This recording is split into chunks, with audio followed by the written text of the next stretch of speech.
Quel est l'état des âmes dans le purgatoire? Est-ce que les âmes du purgatoire peuvent abréger ce temps de purification par des mérites que ces âmes pourraient acquérir par elles-mêmes? Non. Désormais, les âmes du purgatoire ne peuvent plus mériter pour elles-mêmes. Pourquoi? Parce qu'elles ne sont plus ici-bas, elles ne sont plus comme nous dans l'état dans lequel nous sommes, où nous pouvons mériter, parce que nous avons des choix à faire. Et par le fait que nous choisissons le bien au lieu de choisir le mal, nous méritons la récompense. Les âmes du purgatoire n'ont plus de choix à faire. Elles sont définitivement fixées dans leur grâce, dans la grâce sanctifiante.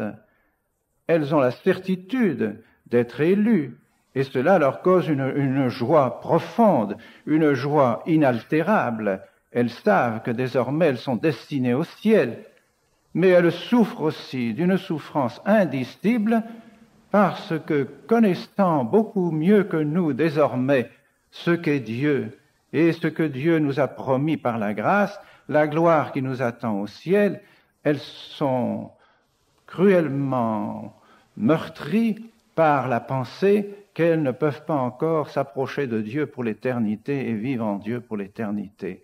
Elles sont rongées aussi par ce remords à la pensée de la bonté de Dieu, de la charité de Dieu, dont elles sont davantage les témoins, qu'elles comprennent mieux la charité que Dieu a eue pour elles, et qu'elles ont péché et qu'elles se sont éloignées de Dieu, et que c'est pour cela qu'elles souffrent, et elles savent qu'elles souffrent justement pour les péchés qu'elles ont commis et pour être purifiées afin d'arriver dans la gloire du Seigneur.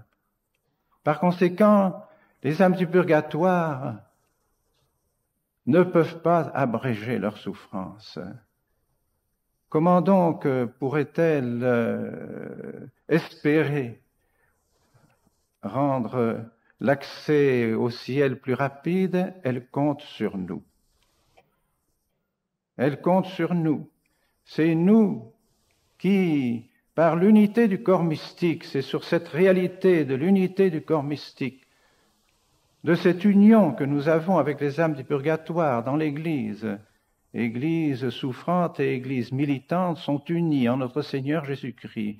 Et puisque nous pouvons mériter pour elles, nous pouvons demander à notre Seigneur dans nos prières, et en particulier par le saint sacrifice de la messe, que les âmes du purgatoire soient plus rapidement délivrées. Bien, nous devons le faire. C'est un devoir pour nous, pour ces âmes qui souffrent et qui attendent de nous la délivrance du purgatoire. Nous pouvons le faire donc par nos prières, et en particulier en offrant le saint sacrifice de la messe. Nous pouvons le faire par nos pénitences, pénitences que nous devons accomplir aussi pour réparer pour nous la peine qui est due après le péché, que le péché est pardonné, afin de diminuer notre purgatoire.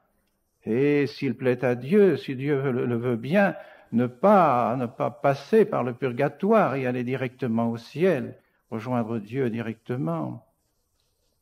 Nous devons donc faire des sacrifices pour ces âmes du purgatoire et aussi profiter du trésor que l'Église met à notre disposition, le trésor des mérites des saints, de tous ceux qui sont passés d'ici-bas. L'Église a un trésor de mérites qu'elle peut mettre à la disposition des âmes qui veulent bien employer ces mérites pour les âmes du purgatoire.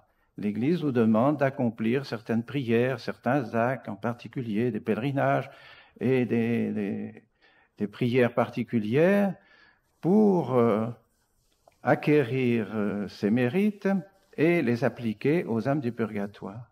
Voilà ce que nous pouvons faire pour elles. Et c'est là un encouragement considérable pour nous, encouragement à nous sanctifier. Si nous comprenions vraiment ce que souffrent ces âmes du purgatoire, nous ferions tout ce que nous pouvons pour notre part, pour les délivrer, et aussi faire en sorte que nous évitions le plus possible le purgatoire.